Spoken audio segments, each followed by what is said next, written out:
Good morning and welcome to On the Spot News right here on Zimbabwe Daily. My name is Barbara Matase and let's take a look at the news making the headlines.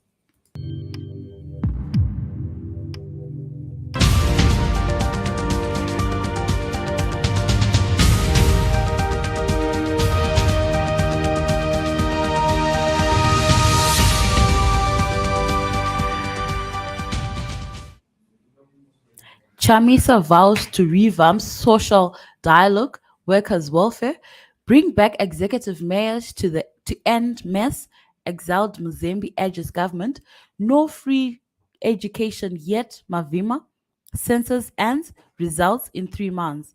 And in sport news, I do not want to see these players at Caps United, says furious Jerry.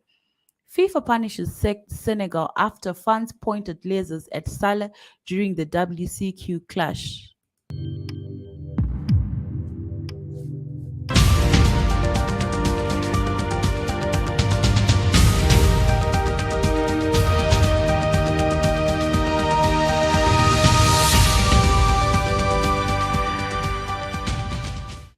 And the main news in detail.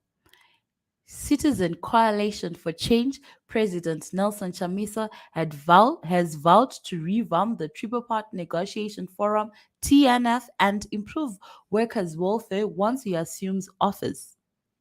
In an update on Twitter to mark this year's Workers' Day commemorations, the alternative leader said Zimbabwe's workers have suffered enough, hence the need to enact proper reforms. He vowed to undertake massive reforms of the state owned enterprises with a view to place them as key enablers and actors of economic transformation and employment creation.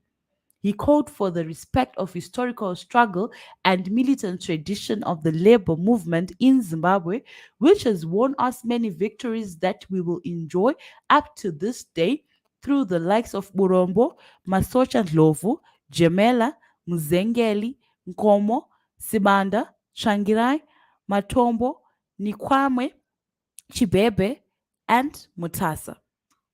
Chamisa bemoaned the fact that the current real market exchange rate is 400 RTGS to $1, which effectively means that workers' salaries are seriously eroded by both inflation and exchange spiral. But authorities are unwilling to give workers a correct living wage. He added that the key to providing a living wage, restoring workers' dignity, and getting rid of the old rotten and parasitic system sucking life of workers is electing a citizen government that puts workers' welfare first and prioritizes the dignity at the heart of governments and all policy decisions. Exiled former cabinet minister Walter Mzimba has urged government to bring back executive mayors to end the continued political bickering and finger pointing over poor service delivery failures across the country. Mzimba was responding to a video of uncollected waste in Bare shared by former Energy Minister Fortune Chassi. Local government minister July Moyo has been accused of continuous interference at Harare Townhouse, where he has suspended two mayors in succession, Herbert Gomba and Jacob Mafume, as imposed one Steward Mutizwa.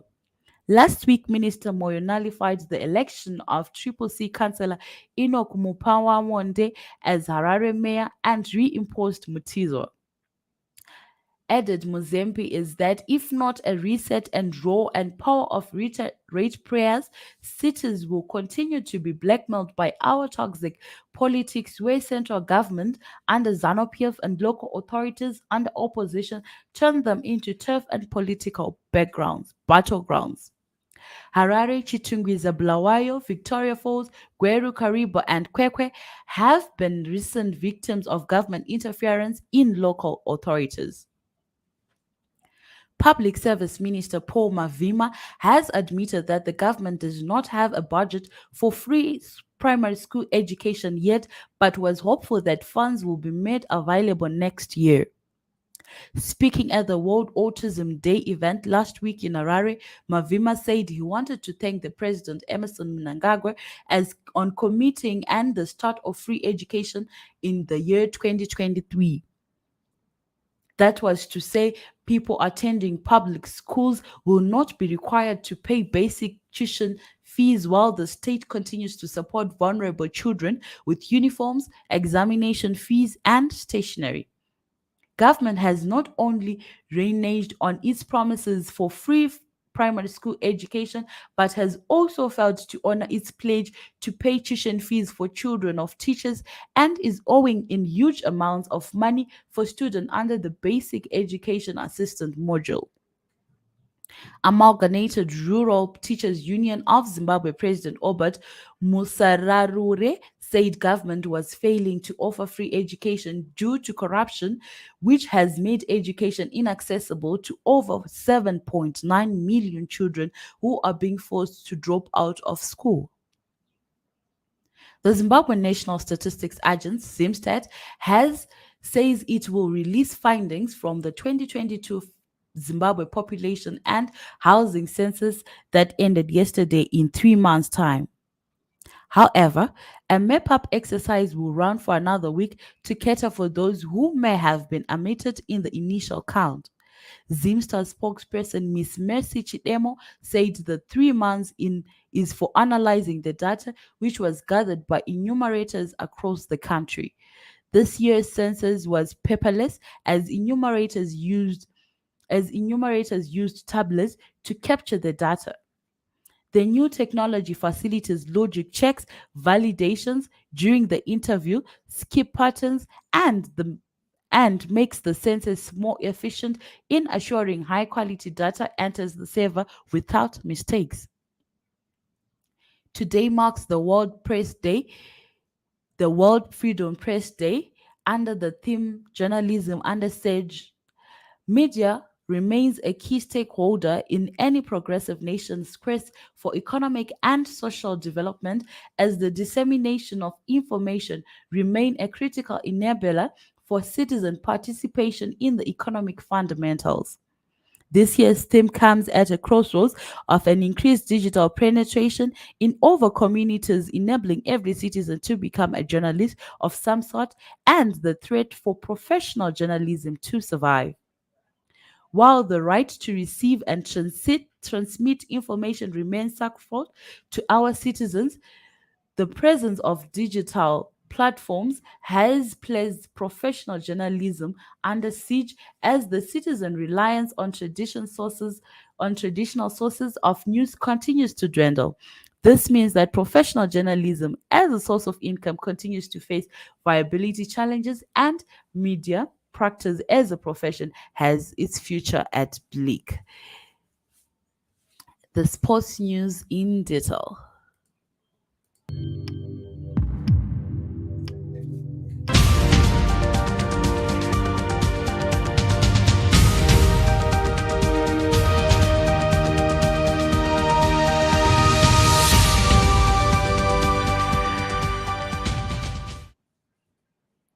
Caps United president Farai Jere has declared that he does not want to see the six players fired by the Green Machine for the strike, which nearly led to their match against Cranbourne Bullets being called off last Sunday. Makepekepe players arrived at the National Sports Stadium late, forcing a 45-minute delay in protest over the club leadership's reluctance to review salaries and pay outstanding winning bonuses. In response, the Jerry-led administration dismissed six players believed to have been the masterminds of the strike: Dennis Dauda, Devon Chafa, Rodwell Chinyengetere, Clive Augusto, Simba Chinani, and Ronald Chitio. Jerry, who is also the Premier Soccer League chairman, said he does not want to see the dismissed players at Caps United. FIFA has imposed a stadium on Senegal after the Lions of Teranga fans pointed lasers at Egypt star Mohamed Salah during last month's 2022 World Cup playoffs. Salah was a target with lasers as he missed in the penalty shootout won by Senegal in the second leg in Dakar. In their judgment, the World Football Body has ordered African champions to play one match behind closed doors. They were also fined 175,000 Swiss francs, which is equivalent to 180,000 US dollars, over several incidents, including a pitch invasion, an offensive banner, and for failing to ensure that law and order are maintained in the stadium. Nigeria received a similar punishment after their fans invaded the pitch in Abuja following their playoffs defeat by Ghana. And in other news,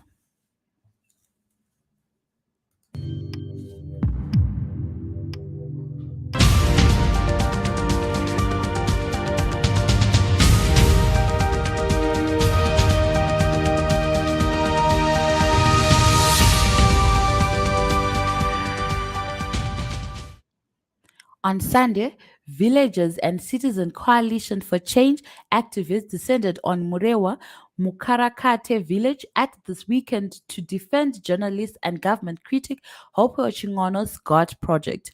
This follows threats by ZANU-PF youth led by one Taurai Kandishaya to invade Chingono's rural home and seize gods which they claim he had received from government. In a video recording and numerous social media posts, the youths accused Chingono of benefiting from government's command agriculture. The journalist dismissed the allegation as a direct attack on him because of his criticism of the ZANU-PF regime, even sharing receipts of the first 35 he bought and imported from South Africa. Chingono's goats were roaming freely within the compound throughout the day under close watch of both activists and villagers. A member of his staff also raised concerns about his security, saying he now feared for his life. One villager who refused to be named said they had been losing property to ZANU-PF thugs since 2008. A teenager missing, a teenager girl missing since April 17 has been found wandering in Epworth, apparently unsure of how she ended up there. Helen Dirani, an upper six student at Mandenza High School, had last been seen leaving home in the upmarket neighborhood of Shawasha Hills in Harare at around 6 a.m.